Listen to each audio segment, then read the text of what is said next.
Menteri Desa Pembangunan Daerah Tertinggal dan Transmigrasi atau DPDTT Marwan Jafar mengatakan akan segera mencairkan dana desa pada bulan April 2015 mendatang sebesar 20 triliun rupiah. Pencairan dana desa dilakukan secara bertahap dan akan dibagi secara merata di seluruh desa. Setiap desa akan mendapatkan 120 hingga 170 juta rupiah per tahun. Pemerintah sendiri mengalokasikan 20 triliun rupiah pada anggaran 2015 bagi 74.000 desa. Insentif anggaran desa itu diharapkan mampu dikelola secara transparan dan tepat sasaran untuk menunjang perekonomian di desa. Marwan menegaskan semua penggunaan dana desa akan dilakukan audit langsung Badan Pemeriksa Keuangan atau BPK. Marwan juga mengimbau para kepala desa agar menggunakannya secara terukur, terarah, serta dapat dipertanggungjawabkan. Lalu, sejauh mana Kementerian DPDDT memonitor penggunaan anggaran tersebut bisa terserap dengan baik? Apakah pemerintah desa dapat mengoptimalkan dana desa untuk pembangunan dan pemberdayaan ekonomi warga desa? Bagaimana mengecek dan mengevaluasi kesiapan masing-masing daerah sebelum mendapatkan dana desa? Ya, pemirsa, untuk membahas cairnya dana desa itu telah hadir PLT Dirjen Pembangunan dan Pemberdayaan Masyarakat Desa Bapak Suprayoga Hadi dan Ketua Relawan Pemberdayaan Desa Nusantara Bapak Suryo Koco Suryo Putro. Selamat pagi Bapak-Bapak. Kita ke Pak Yoga terlebih dahulu. Pak Yoga, faktanya adalah desa itu tidak pernah mendapatkan dana sebesar ini. Apakah desa benar-benar sudah siap dengan program ini, Pak? Insya Allah desa siap ya sebetulnya dalam konteks ini. Karena begini, kita juga nggak bisa melihat bahwa ini dana yang besar langsung ya. Tapi kalau dilihat di beberapa daerah yang kaya contohnya adalah seperti Kota Kartanegara umpamanya. Itu dana ADD-nya umpamanya, alokasi dana desa dari kabupaten tuh jauh lebih besar dari dana desa yang dari APBN ini contohnya.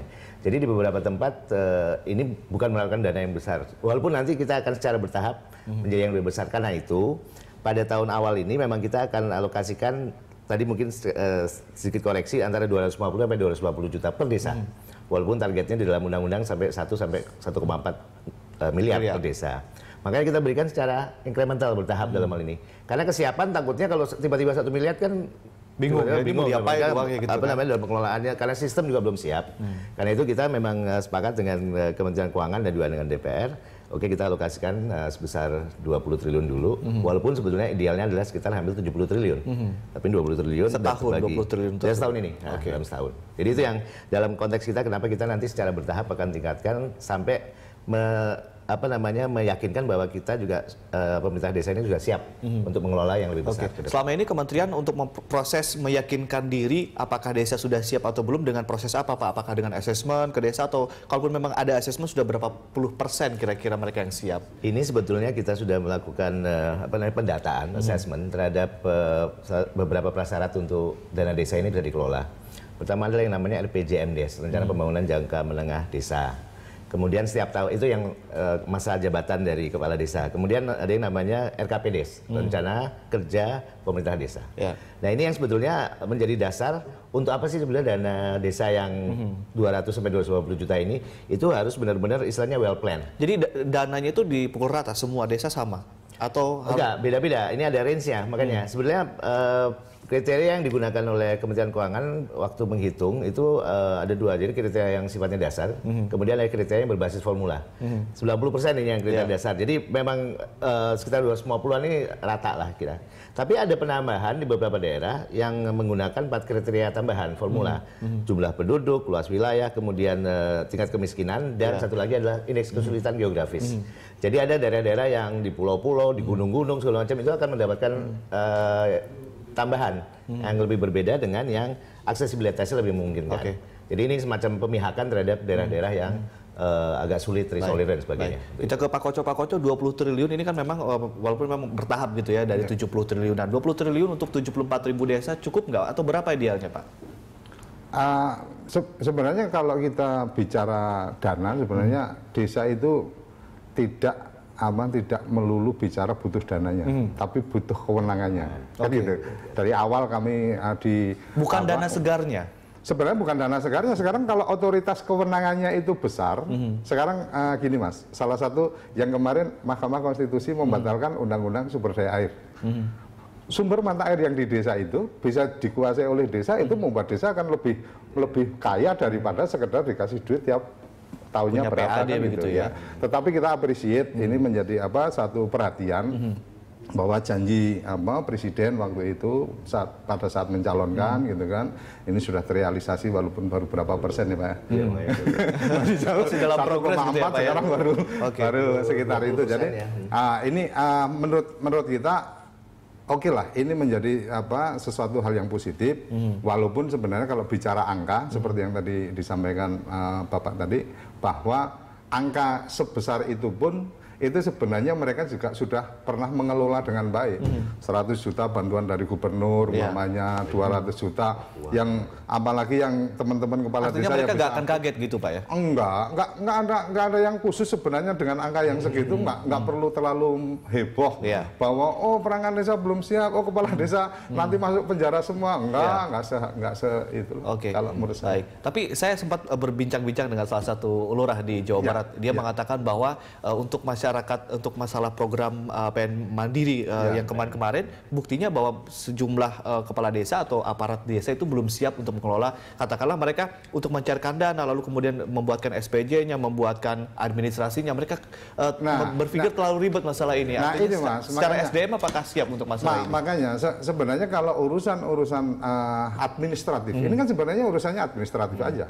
Kalau urusan administratif sebenarnya apa yang disampaikan oleh Pak Menteri pada saat itu tentang bagaimana desa online dan seterusnya, apa susahnya sih ketika kemudian guidance online-nya sudah ada, mereka tinggal isi, atau mungkin ada sistem yang sudah disiapkan oleh Kementerian Desa bekerja sama dengan Kominfo, kemudian itu CD, dalam bentuk CD tinggal diinstal di komputer masing-masing, format pengisiannya ada caranya, ada manual booknya, udah selesai. Artinya panduan sudah lengkap ya Pak ya, lewat online seperti yang dibilang oleh Pak Koco ini? Kita sedang siapkan, karena ini bagaimanapun ini kan masa awal ini, terutama Kementerian Keuangan ya, ini untuk akuntabilitas pengelolaan dari dana desa ini.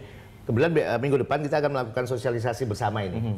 Jadi kita undang semua ini harus bertahap karena kita nggak ngumpulin 74.000 orang di sini sekaligus. Jadi minggu depan itu Kementerian Keuangan akan mengumpulkan seluruh kabupaten yang diwakili oleh namanya Badan Pemberdayaan Masyarakat Desa di kabupaten, dan itu sistem itu nanti akan kita sampaikan. Dan itu disusun bersama. Jadi antara Kementerian Keuangan, Kementerian Dalam Negeri, dan Kementerian Desa. Jadi seperti contohnya adalah dalam kaitan dengan pengelolaan dana itu kan lebih banyak nanti dari sisi aparat dalam hal ini. Sementara dalam konteks penggunaan yang berbasis pada tadi RKP namanya, Rencana Kerja Pemerintahan Desa, yang nanti menjadi APBDes, itu kan kita ada rinciannya untuk apa aja sih bolehnya. Walaupun sifatnya adalah ini semacam guidance saja. Jadi tidak dalam kutip 100% harus diikuti, tapi ini semacam satu acuan.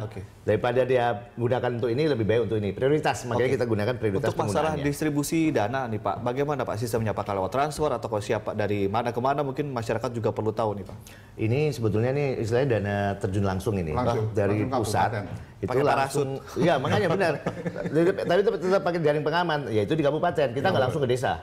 Jadi ada dari namanya rekening kas umum negara dari Menteri Keuangan melalui Dirjen Perimbangan Keuangan, kemudian langsung ke RKUD namanya, rekening kas umum daerah. Daerah ini dalam hal kabupaten. Kemudian di situ cuma transit, istilahnya cuma tercatat aja, paling lama 2 minggu. Itu harus dibelanjakan melalui alokasi langsung ke rekening kas desa. Pengawasannya gimana Pak? Kan tadi dikatakan bahwa katanya BPK langsung mengaudit begitu, tapi untuk pengawasan sendiri kan berjenjang ke bawah gitu. Kalau BPK sendirian kayaknya agak-agak sulit. Nggak cuma BPK loh ini, kalau namanya APBN itu semuanya juga berhak, ya BPKP, ya termasuk KPK. KPK seperti contohnya kemarin sedang juga melakukan konsolidasi dengan kementerian kami, Kementerian Keuangan, Kementerian Dalam Negeri untuk menyiapkan sistem itu. Jadi ini masalah LKPP contohnya, Lembaga Pengadaan Barang dan Jasa itu ya, pemerintah. Karena ini dana APBN, maka semuanya sistem APBN yang akan diberlakukan. Makanya kita khawatirkan memang, walaupun Pak Koco tadi sempat sampaikan ada semacam satu hal yang kita lihat ini berdasarkan kewenangan kan, manifold function. Jadi memang uang ini memang tidak bisa sekedar kita turunkan tanpa melihat fungsi ataupun kewenangan yang ada. Nah ini yang kita sekarang juga sedang tata. Soalnya kita kan barusan juga mengeluarkan Permen Desa nomor 1 tahun 2015 kira-kira 2 bulan yang lalu, dan itu baru melakukan rekognisi lah, semacam pengakuan lah terhadap hak asal usul, hak lokal berskala desa dan sebagainya. Itu yang sebenarnya eligible untuk didanai oleh dana desa. Ya. Jadi ini dana istilahnya apa ya? Dulu kita bilang dengan block grant istilahnya. Block grant, ya. Langsung ini. Jadi tidak spesifik grant. Kalau spesifik grant itu ada string attached gitu ya. Kita yang masih ngatur. Ya. Tapi kalau ini adalah benar-benar diatur oleh Makanya dibilang dana yang terjun langsung begitu ya. Oke Pak Koco, ini rawan korupsi nggak sih? Atau ada yang bilang katanya begini, korupsi sekarang justru akan beralih di desa, tidak hanya di elit saja. Itu betul nggak dengan program ini Pak? Jadi gini, korupsi itu kan ada beberapa hal nih. Bicara tentang penyalahgunaan wewenang, bicara kemudian ada yang lain adalah kesalahan pengalokasian, kesalahan penggunaan. Kita tidak menjadi lebih kaya, tetapi hanya karena salah pelaporan bisa dianggap Salah korupsi. administrasi tadi Ya, yang tadi. salah administrasi. Makanya kalau bicara lawan korupsi, menurut saya dalam konteks pengawasan masyarakat, di tingkat desa itu lebih terawasi oleh masyarakat secara langsung daripada level di atas desa. Bicara kabupaten, kita nggak pernah tahu nih bagaimana dana itu digunakan untuk apa, jalan ini besaran dananya berapa, kontraktornya siapa. Kalau di tingkat desa jarum jatuh aja ketahuan, oh Pak Kades beli mobil baru aja ketahuan. Pak Kadesnya kawin lagi. Nah, Pak Kadesnya jalan-jalan kemana ketahuan. Jadi menurut saya kalau bicara rawan korupsi, tingkat kerawanannya mungkin menurut saya menjadi lebih kecil di desa karena pengawasan melekat masyarakat yang pasti akan terjadi.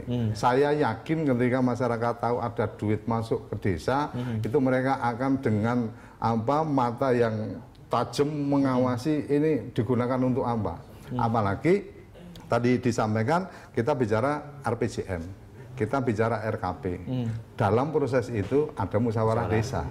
Dalam musyawarah desa tidak seperti dulu, Pak. Musyawarah desa dulu itu cukup dengan BPD sama pemerintah desa. Konspirasi kalau di tingkat nasional DPR sama pemerintah, DPRD sama pemerintah daerah. Sekarang kalau bicara desa, Mas, musyawarah desa itu dalam beberapa hal harus melibatkan masyarakat secara langsung. Kelompok-kelompok masyarakat. Tapi artinya bancakan dana di level desa juga dimungkinkan kan kalau memang kita bicara masalah konspirasi tadi Anda bilang. Ya kalau mau bersepakat semua akan menggunakan ini untuk kemudian kemanfaatan pribadi masing-masing ya sangat bisa di level manapun. Tetapi bahwa kemudian apakah kita juga sudah sangat tidak percaya dengan masyarakat kita bahwa mereka ingin jadi lebih baik? Saya yakin enggak. Ini kan hampir sama seperti ini yang menjadi tugas berat sebenarnya menurut saya untuk Kementerian Desa adalah bagaimana kita memberikan pemahaman atau memberikan satu kesadaran kepada masyarakat bahwa kepada pemerintah desa juga bahwa ini duit ini ibarat kata duit warisan. Apakah orang yang terima warisan ini akan menjadi lebih kaya atau hanya dia akan jadi konsumtif dan pada saatnya dia tetap miskin? Nah ini butuh entrepreneur government.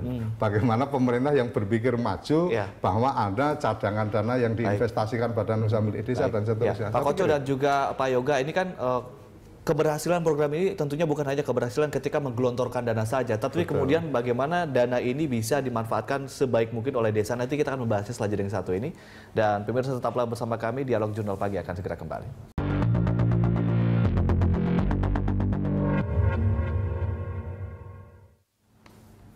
Ya, kita lanjutkan dialog dana desa untuk siapa. Terkait untuk siapanya Pak Yoga, sebetulnya kan program ini dibilang sukses atau tidak hanya ketika menggelontorkan dananya saja. Tadi seperti kita sempat singgung. Tapi kemudian apakah desa ini bisa mengoptimalkan dana tersebut atau tidak? Nah, target dari program ini apa Pak? Apakah ke ekonomi, apakah ke infrastruktur, ataukah ke fisik, atau terserah desa mau diapain? Terima kasih Mas Ade. Jadi ini memang satu hal yang kita sangat pentingkan. Karena itu kan kita sudah menerbitkan yang namanya Peraturan Menteri Desa nomor 5 tahun 2015 ini tentang penetapan prioritas penggunaan dana desa. Dan ini kita sudah sepakat dengan Kementerian Keuangan, ini akan ditetapkan tiap tahun. Ya seperti tahun ini contohnya. Ada hal-hal yang semuanya itu termasuk tadi. Untuk peningkatan produktivitas ekonomi masyarakat, untuk peningkatan infrastruktur, ketersediaan infrastruktur, untuk penyediaan pelayanan sosial dasar, itu kita juga jangan lupakan. Atau mungkin lapangan pekerjaan. Ya, otomatis kalau kita bicara mengenai ekonomi produktif kan ini juga generating employment ya, jadi kemungkinan lapangan kerja dan sebagainya. Kemudian dalam konteks ini sebenarnya tidak tutup kemungkinan juga infrastruktur yang sifatnya produktif, sifatnya seperti contohnya bagaimana pasar desa. Kemudian bagaimana ya pertanian, apalagi ketahanan pangan, kedaulatan pangan, sekarang irigasi dan sebagainya itu sangat dimungkinkan. Plus sebetulnya yang satu hal yang kita juga atur di dalam Permen Desa nomor 4. Walaupun Pak Koco nanti ada beberapa catatan di situ, yaitu dalam konteks badan usaha milik desa. Jadi ini juga sebagai salah satu dasar, kalau kita memang sudah bisa mengelola dana desa ini secara produktif, sayang sekali kalau sifatnya insubsisten. Karena harus ada upaya untuk bagaimana meningkatkan profitabilitas, produktivitas, kemudian lari kepada bagaimana produktivitas kalau dikelola secara baik kan dalam hal ini. Jadi ini hal-hal yang memang sudah kita pikirkan, sehingga pada saat nanti dana desa ini sudah kita atur supaya penggunaannya produktif, tapi yang jelas nggak bisa buat gaji ini. Oke. Ya, walaupun ada jadi beberapa untuk relawan atau pendamping itu juga uangnya kalau tidak salah tidak diambil dari dana desa ya? Disediakan khusus ya? Pendamping ini maksudnya adalah dua hal. Pendamping bisa dalam konteks bagaimana dia bisa menjadi konsultannya aparat desa atau perangkat desa dalam mengelola dana desa, mempertanggungjawabkan, melaporkan dan sebagainya sebagai konsultan. Tapi dia juga bisa menjadi konsultan masyarakat dalam hal ini, yang disebut dengan pemberdayaan masyarakat desa ini. Bagaimana bisa meningkatkan kapasitas masyarakat dalam mengelola memanfaatkan dana desa ini secara lebih produktif. Oke, yang gaji pendamping juga dari APBN? Pendamping kita masih komit bahwa ini dari APBN. Karena ini kan berapa dana yang sudah disediakan untuk pendamping ini, Pak? Sebetulnya begini, ini kita masih dalam proses pengakhiran yang namanya program PNPM. Program PNPM ini kita akan jadi mereka yang dari PNPM akan sementara yang available nih yang dari PNPM yang dalam 4 bulan ke depan ini dalam kaitan dengan pengakhiran. Kemudian nanti kita akan istilahnya kocok ulang ya, kita akan coba lakukan semacam rekrutmen baru dengan penugasan yang baru. Kalau PNPM pengakhiran ini hanya mengakhiri yang lalu-lalu sebetulnya, masih ada yang outstanding balance, masih ada permasalahan di lapangan, sampai urusan administrasi harus diselesaikan. Setelah itu mereka akan dikonversi menjadi pendamping desa. Nah, pendamping desa ini tugasnya seperti tadi, dia bisa menjadi konsultan ya aparat atau perangkat desa, bisa juga menjadi konsultan masyarakat dalam hal ini. Jadi ini kita juga sudah siapkan, kalau ditanya berapanya, untuk yang sekarang aja ada sekitar 1,4 triliun itu ya yang untuk ex-PNPM ini. Tapi kita dalam setahun. Kemudian kita akan coba tambahkan dalam kaitannya dengan sampai dengan 2015 berakhir ini, itu paling tidak perlukan sekitar 1,9 triliun. Satu desa ada berapa pendamping Pak rata-rata? Kita sementara ini tingkat kecamatan soalnya. Kalau PNPM itu kan di level kecamatan ya. Jadi kalau kemarin itu coverage-nya fasilitator tuh 5 sampai 6 desa umpamanya. Sekarang kita rencanakan akan tambah jumlahnya supaya bisa paling tidak antara 3 sampai 4 atau 2 sampai 3. Dan belum semua kecamatan PNPM kan mengcover kemarin. Pak Koco, idealnya berapa nih Pak jumlah pendamping yang mungkin bisa mengcover untuk desa-desa untuk program ini untuk mengawasi? Ya, sebenarnya kalau menurut saya kalau memang ini kan konteksnya crash program lah ya. Artinya program yang kita sepakati dalam berapa tahun ke depan nih perlu pendampingan gitu kan. Jadi kalau memang bicara perlu pendampingan, kalau memang negara punya duit ya satu desa satu orang pendamping, kemudian setiap pendamping setiap pendamping ini adalah orang yang memang paham potensi dan karakteristik desanya, sehingga ketika dia selesai itu dia bisa menjadi tokoh untuk penggerak pembangunan di situ. Kita ingat waktu zamannya Pak Harto. Saya waktu itu masih SMP lah. Sekitar itu ada sarjana penggerak pembangunan pedesaan. Jadi arahannya adalah sekian tahun Anda dikontrak jadi sarjana penggerak pembangunan pedesaan, harapannya selesai itu sudah tidak digaji tapi Anda bisa punya potensi bisnis di desa yang Anda bina. Nah, dalam posisi itu ternyata saya melihat 1-2 yang saya tahu di kampung saya ada yang kemudian dia menikah dengan orang di situ dan sekarang jadi pengusaha di situ. Artinya ya ini yang perlu kita mainkan yang seperti ini. Seperti teman-teman PNPM kemarin sudah selesai, ya jangan hanya berpikir untuk jadi pendamping terus-terusan, apalagi pengen jadi PNS kan gitu. Tapi selesai jadi pendamping, dia juga melihat ada potensi yang dia dikembangkan di situ. Oke, untuk masalah tadi parameter kesuksesan program ini seharusnya seperti apa? Karena kalau tadi dari kementerian sendiri bahwa ya parameternya ditentukan oleh desa sendiri gitu. Seharusnya parameternya seperti apa, Pak? Ya, kalau dari yang dibuat oleh kementerian, kan kementerian sudah membuat nih kebutuhan dasar umpamanya. Jadi standar kebutuhan dasar yang kemudian ada di masyarakat seperti apa nih, menjadi lebih baik, gizi balita dan seterusnya, posyandu, tingkat urbanisasi menjadi kecil. Itu kan kalau dari dari kebutuhan dasar. Kemudian yang kedua masalah pengembangan potensi ekonomi lokal. Kalau pengembangan potensi ekonomi lokal, maka yang terjadi adalah apakah jadi lebih banyak orang yang migrasi atau yang ke kota-kota gitu kan, atau mereka tetap tinggal di situ mengembangkan potensi usaha yang ada di situ. Ini kan indikator-indikator itu jelas. Kemudian yang menjadi menarik menurut saya sebenarnya tuntutan tentang bagaimana desa punya sumber pendapatan asli desa yang semakin meningkat. Sumber pendapatan asli desa yang semakin meningkat, salah satunya adalah bagaimana memaksimalkan aset-aset desa secara produktif dan bagaimana kemudian membuat atau mengembangkan aset-aset baru dalam bentuk badan usaha milik desa. Nah, inilah yang menjadi indikator ketika kemudian desa sudah digelontor tapi hanya urusannya jalannya jadi bagus tapi orangnya juga nggak ada karena tetap kerja di luar negeri, nggak sukses. Jadi salah satu parameter kesuksesannya adalah minimnya urbanisasi. Betul, gitu ya, lebih bisa dilihat outputnya. Nanti kita akan bahas, kita masih punya satu segmen lagi di Dialog Jurnal Pagi, dan pemirsa tetaplah bersama kami. Jurnal Pagi segera kembali.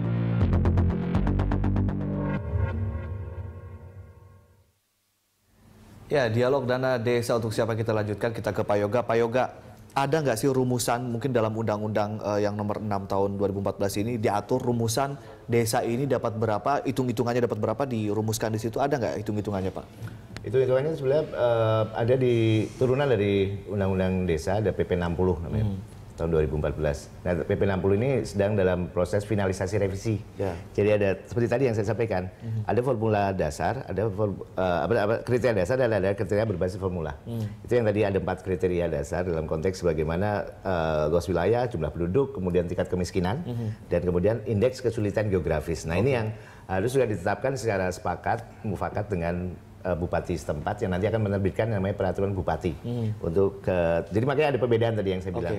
Jadi bupati nanti akan memberikan guidance ke pusat begitu, termasuk ya, karena kita istilahnya memang uang ini terjun langsung walaupun sempat transit di kabupaten, dan juga ada tanggung jawab kabupaten nanti untuk mendapatkan laporan dari desa dan juga laporan nanti ke pusat. Jadi ini hal-hal yang memang harus kita itu secara kepentingan politis gak sih Pak? Artinya gini, ketika saya melihat gitu penduduk desa bilang bahwa dari kabupaten tidak mengalokasikan, tidak memprioritaskan kita karena partai yang menang di sini bukan partai yang menang di kabupaten misalnya. Ini rawan begitu nggak sih Pak? Hitungannya udah ada dari pusat. Makanya kita mencegahnya di situ. Jadi yang menetapkan beda dengan yang namanya alokasi dana desa yang memang ada rumusannya, tapi besarannya sangat fluktuatif tergantung dalam tanda kutip, quote-unquote, kalau udah mau deket pilkada tuh ADD-nya gede. Tapi begitu selesai pilkada, who cares gitu. Kadang-kadang terus ngedrop. Ada yang sempat, ada beberapa daerah tuh kita cermati pada saat menjelang pilkada, ADD itu alokasi dana desa dari kabupaten itu melonjak tinggi sekali. Tapi begitu selesai, mau dia menang mau enggak, bahkan kalau menang dia drop sekali. Jadi itu konteks politisasinya mungkin ada. Tapi kalau ini insya Allah ini bebas dari istilahnya intervensi semacam itu. Itu yang kita upayakan, karena itu Kementerian Keuangan memang berharap ini langsung ini. Dan kenapa pentingnya pendampingan nanti yang tadi Pak Koco sampaikan dan targetnya Pak Menteri adalah satu desa satu pendamping. Jadi kita benar-benar, dan kita akan memanfaatkan tenaga-tenaga lokal yang ada di desa. Dulu ada yang namanya KPD ya, Kader Pembangunan Desa, Kader Pemberdayaan Masyarakat Desa. Itu yang nanti akan menjadi semacam watchdog-nya lah, yang nanti harus mengawasi penggunaan, pemanfaatan dan sebagainya. Ke Pak Koco ini bagaimana kalau untuk komentar Anda mengenai statement tadi bahwa tidak akan ada kepentingan politis di situ, tidak ada kemudian intervensi politik di situ? Kalau dana desa APBN saya pikir memang benar yang disampaikan Pak Yoga tadi, bahwa kecil kemungkinannya itu karena apa? Karena di aturan undang-undang bahkan sangat jelas ketika kabupaten tidak mengalokasikan sesuai dengan ketentuan, bahkan dana transfer tahun berikutnya pun akan dievaluasi, akan dikurangi gitu. Jadi termasuk yang ADD sudah mulai diantisipasi Pak. Yang ADD dulu kan ada standarnya minimal 10% dari ini dikurangi belanja dan seterusnya. Kalau yang sekarang kan yang di luar DAK gitu kan. Nah, itu ketika tidak dipenuhi Mas, itu dari pusat bisa melakukan evaluasi terhadap transfer daerah tahun berikutnya. Jadi ini buat saya appreciate lah, teman-teman di DPR juga sudah mulai berani melepaskan diri bahwa ada kepentingan desa yang harus dilindungi daripada kepentingan-kepentingan. Habis ini banyak yang jadi calon lurah dong Pak. Saya juga mau pulang kampung kalau gitu. Artinya kontestasi politik makin menghangat di desa sangat mungkin. Cuma kalau kita berharap bahwa kontestasi yang ada di desa dengan posisi risiko yang sangat besar ini yang terjadi adalah kontestasi dari teman-teman yang memang punya kapabilitas di situ. Karena kan ada uang, ada politik biasanya. Itu sangat tidak bisa dihindarkan ketika one man one vote itu otomatis itu menjadi bagian yang sulit dihindarkan, kecuali kalau kita bicara desa adat yang bicaranya adalah musyawarah adat yang menentukan ini, itu lain. Ini demokrasi kita sudah agak nilai-nilai wisdom ya, artinya kebajikan lokal bahwa dulu itu pendiri bangsa ini untuk jadi presiden aja tidak berebut tapi saling menyerahkan kan gitu. Bung Karno bukan tidak pernah minta untuk jadi presiden, tapi kamulah yang lebih pantas. Nah ini yang kayaknya perlu ditumbuhkan. Pak Koco, sebelum nanti kita ke Pak Yoga, Pak Koco mungkin ada satu hal yang ingin disampaikan untuk kepada pemirsa dan mungkin dari masyarakat desa yang menyaksikan program ini, dialog ini.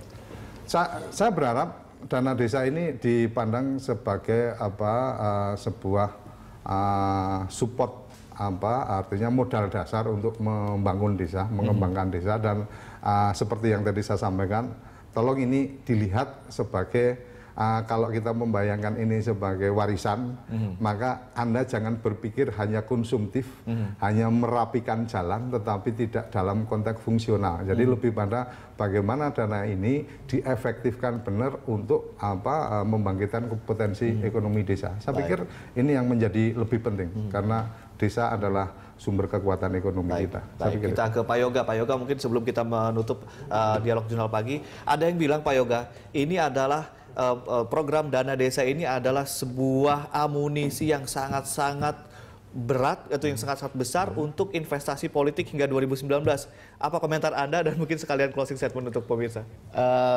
Makasih Mas Adi, itu sinyalemen yang kadang-kadang boleh aja dikatakan seperti itu, tapi ini jangan dianggap hanya sebagai berkah. Tapi kalau dikelola dengan baik, ini akan menjadi musibah. Ini kan gampang sekali merubah antara berkah dengan musibah.